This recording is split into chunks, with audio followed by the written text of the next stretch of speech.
It's my honor and great pleasure, along with Mark, to welcome you guys to our event today. We've got a terrific agenda with lots of really, I think, going to be critical insights that are emerging from the innovative work of the TAY-Hub and the small grants program that has been funded, and you'll be hearing more about that today. But before I take a second to reflect on the TAY-Hub and what a great enhancement it is to the Child Welfare Indicators Project. Oh, and by the way, I'm Daniel Webster, the principal investigator of the Child Welfare Indicators Project. And so happy to see so many great faces of friends and colleagues in the room today.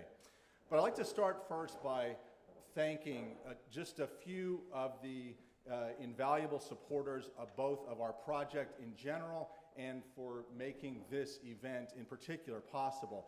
Starting with CDSS and Director Andrew Schwartz and Aaron Thurston are here from CDSS, and I have to thank them. Without CDSS, the partnership between CDSS and QIP, there would be no QIP, and I think it's a 30-year partnership. It's a model for other states, and I'm fiercely proud of it, so I'm glad that they're with us today. Also, our philanthropic partners, which Conrad and Hilton Foundation, have several of our colleagues from Hilton today that I wanted to recognize.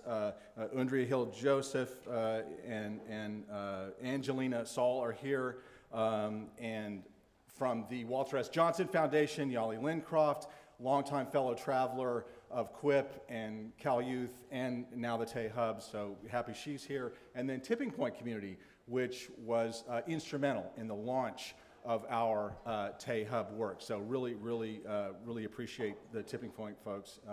And Alex Chan, who moved on to the Irvine Foundation, but was really helpful with us. Also want to thank, in addition to our funding partners, CWDA and the counties. Also, without the county partners, there is no QIP, and our host county, LA DCFS. There's a number of our DCFS colleagues in the house, so I wanted to give a shout out to them.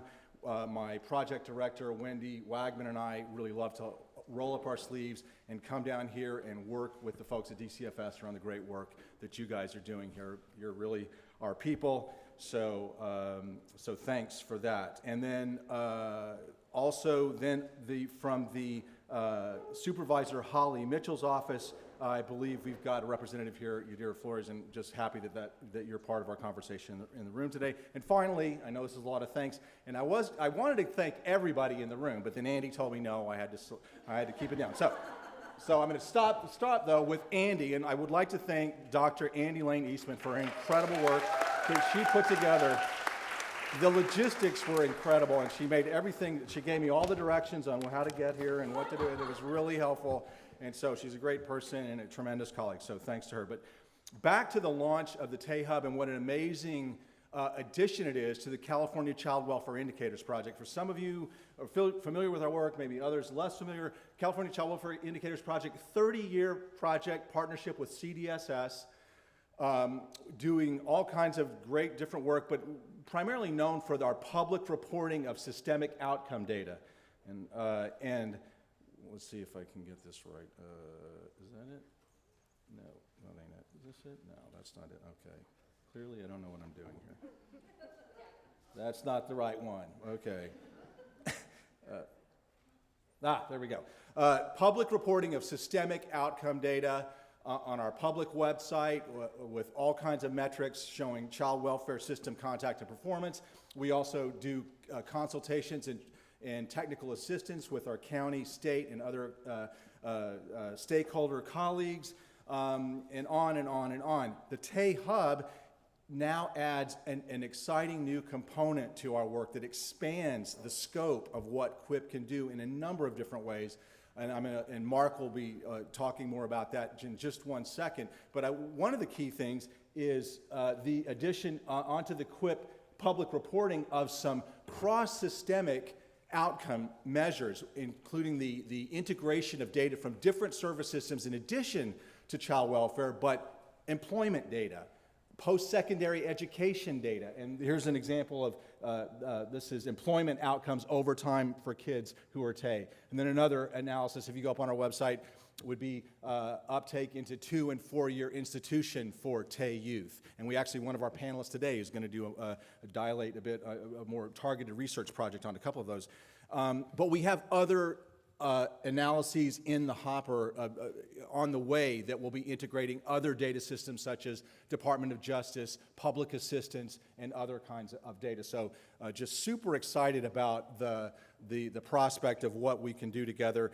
And before I turn it over to Mark to talk more about the TAY-Hub and all the great possibilities that are there, I just have to share with you guys a little story about the genesis of the TAY-Hub.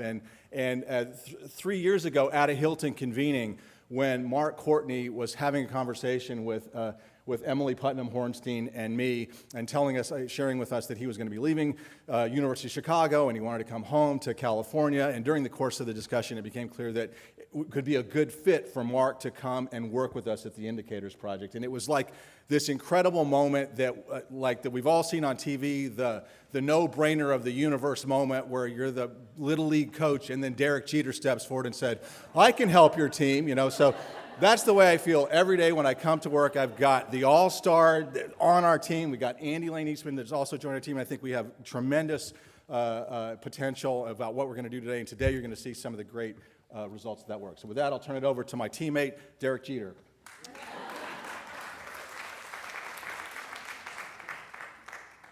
I don't know, sometimes I feel more like Jose Canseco after he left the A's and was designated hitter for the White Sox.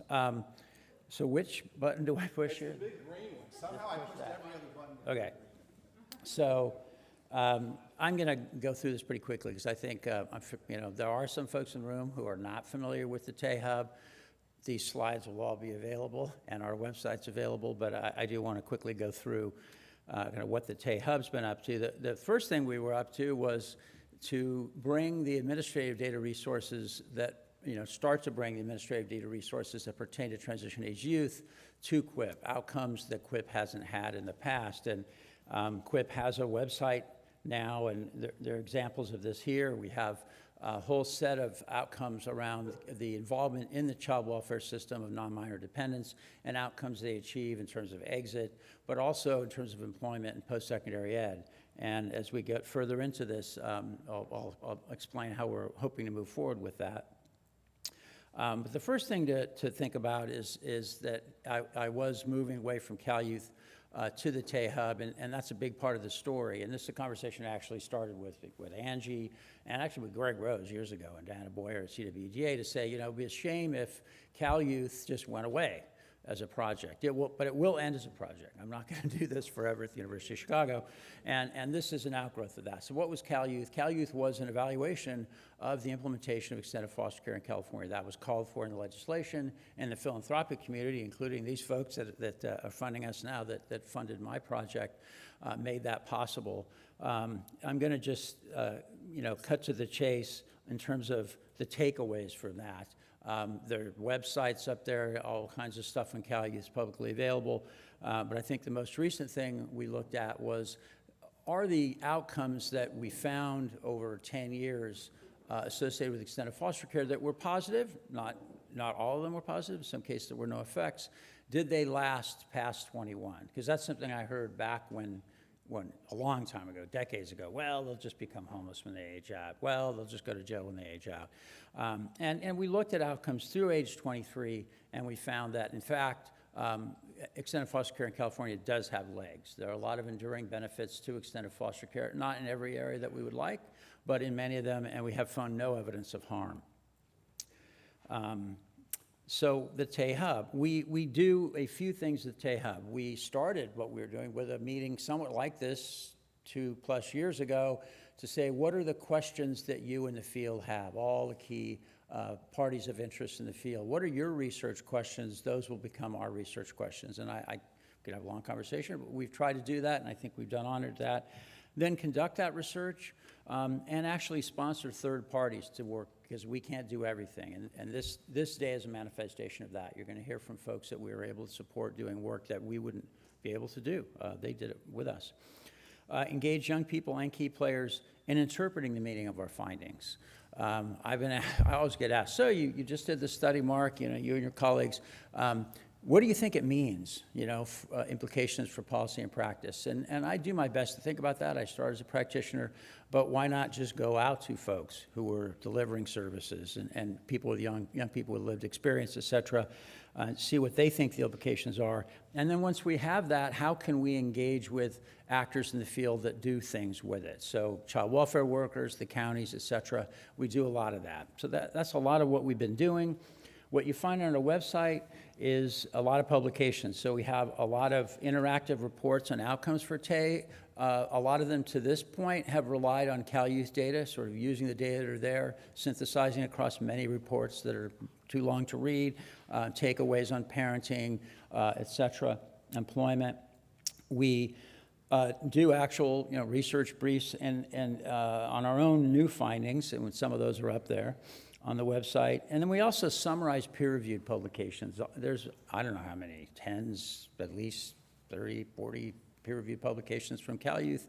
A lot of you are on the wrong side of a paywall to read those. A lot of people are. So we try to summarize that, and then we'll direct you to it if you want to read the full report. We also made grants. So we issued an RFP.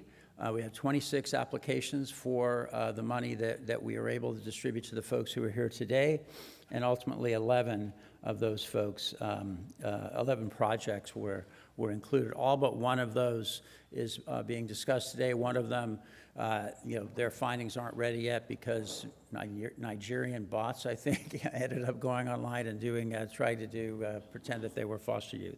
But those folks are going to finish their work, and we'll disseminate that as well when it's available. You can see the pictures of the folks who are the grantees, and you'll see them here. So we're working on a number of other topics right now, residential mobility of young people in care, as young adults. When you talk about placement instability for minors, young people move around when they're 18, 19, 20. That's not necessarily a bad thing. We want to understand it. We're evaluating things like campus support programs, and also we're involved in evaluating the guaranteed income pilots in the state for this population.